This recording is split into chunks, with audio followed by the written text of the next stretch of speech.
Jij bent ook met nieuw onderzoek bezig. En daar werd ik ook wel door getriggerd. Want dat gaat dan weer over de Nederlandse adel. Of nou ja, wat de Nederlandse adel zou moeten zijn. Wil je ons eventjes bijpraten in het kort van waar jij nu zit met het onderzoek? Nou, dat onderzoek ligt even weer stil hoor. Dat was een zijsprong. Ik kwam daarop doordat de uitgever van de Engelse versie van de eerste vertaling door Ottoma. Dus deze Engelsman heeft dat, als hij het al zelf gedaan heeft de Nederlandse vertaling vertaald in het Engels. Sandbach. Oké. William Sandbach. Hij was getrouwd met een Nederlandse vrouw. Hebben we daar ook foto's van? Ja, er zijn foto's van. Dan gaan we ze nu even laten zien. Ja. Die vrouw was van Nederlandse adel. En die was ook hofdame geweest van een Nederlandse koningin. Koningin Sophie. En zussen en broers van haar waren ook verbonden aan het koningshuis. Als hofmaarschalk of als hofdame. En haar vader was een zeeheld. Een admiraal van de vloot. Van Capellen. En die was ook hofmaarschalk geweest. En dat was heel opmerkelijk. Ik had er eigenlijk nog nooit zo goed naar gekeken. Maar als je die familie van haar beter gaat bekijken. Een tantezegger van haar was Alexine Tinne. Oh. Heb je die naam wel eens gehoord? Tinne, nee. Alexine Tinne. Nee. Nou, die is afgelopen jaar volgens mij heel bekend, of relatief bekend geworden. Was een jonge dame uit Den Haag die pionier was op het gebied van fotografie, maar ook ontdekkingsreiziger. En die is uiteindelijk vermoord, ook ze was nog vrij jong, op een van die reizen. Die hadden ontzettend veel geld. Het was dus Sandbach en Tinne was een groot handelsbedrijf. Ik heb wel eens gezegd, als ik zou geloven dat Oeralinda niet authentiek zou zijn, dan zou ik een theorie waarin deze familie betrokken was bij de samenstelling veel interessanter, spannender en geloofwaardiger vinden dan de bestaande theorie over François Haversmit. Serieus? Ja. Nou, gaan we even zitten, mensen. Even opletten. Nu gaat het komen. Jan gaat nu wat vertellen. Ja. Oh, maar vertel. Waarom dan? Nou, deze mevrouw van Capellen, Sarah Maria van Capellen, was dus hofdame geweest van koningin Sophie. Koningin Sophie was de eerste vrouw van koning Willem III. Voor koningin Emma. Moeten we even terug in de tijd. Ja, koningin Wilhelmina kennen we wel. Ja, zeker. Ja. Haar vader was Willem III. En Wilhelmina was dus een dochter uit het tweede huwelijk van deze Willem III.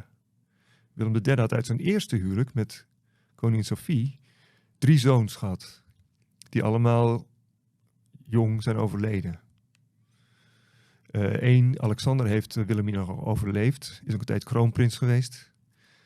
Een andere is al heel jong overleden. En de oorspronkelijke kroonprins, Willem Wiewil werd hij genoemd, was ook al overleden. Die wilde ook helemaal geen koning worden. Nou ja, in ieder geval, deze Willem III en zijn vrouw haten elkaar. Dat is algemeen bekend.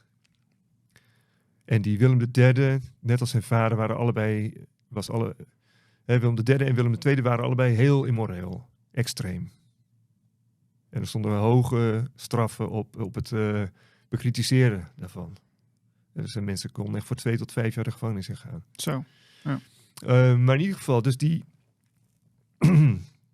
mevrouw van Capellen en haar broers en zussen hadden dat van nabij kunnen zien. Ja. En hun vader was zeekoning, zou je in Oeralinda-termen zeggen. Zeeheld geweest. De mevrouw van Capelle stamde zelf af van Jacob Cats. Via Mus ook. Nog bij heel significante figuren.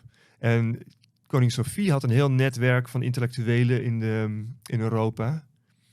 Die eigenlijk vooruitstrevend waren. En heel anders dachten dan bijvoorbeeld koning Willem III. En het veld daaromheen. Dus als Oeralinda gemaakt zou zijn, dan zou het veel meer misschien te maken hebben. Ik denk nu even vanuit die theorie dat het in de 19e eeuw of misschien de 18e eeuw gemaakt zou zijn. Ja.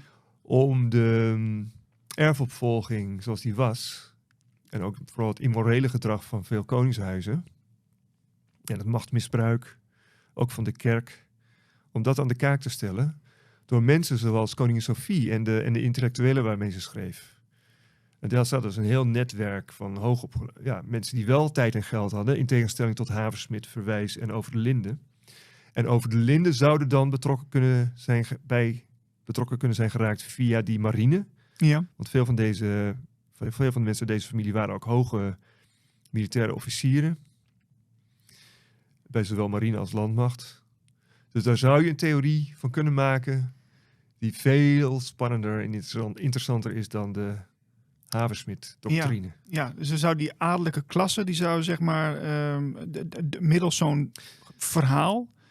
Maar ja, ik wil daar toevoegen. Ja, maar is het verhaal dan nog verzonnen? Zou het kunnen verzonnen zijn? Of zeg je van dat het verhaal is wel echt, maar dat hebben ze dan toch gebruikt om... Ik hang deze theorie natuurlijk niet aan. Ik zeg alleen dat als ik niet zou geloven dat het authentiek zou zijn, dan zou ik in die richting zoeken. En dan zou het nog steeds kunnen zijn dat zij oude bronnen hebben gebruikt om dit te maken. Ja, zo, Want dan hebben ze toegang tot verzamelingen, handschriftcollecties. Koningin Sophie en haar zoon Alexander hadden ook een hele grote handschriftverzameling. Ja. Van zeldzame teksten en brieven. Ja, maar dat wordt weer politiek. Ja, maar nog één dingetje over adel. Ja.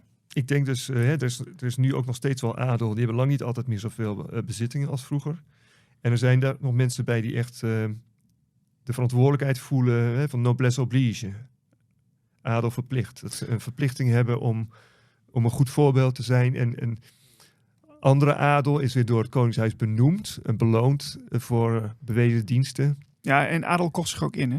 Nou ja, dat soort adel heb je ook. Hè? Ja. Een soort van nouveau riche, nouveau adel. Ja. Ik weet niet, maar daar zal een deel van mee profiteren en ook niet zo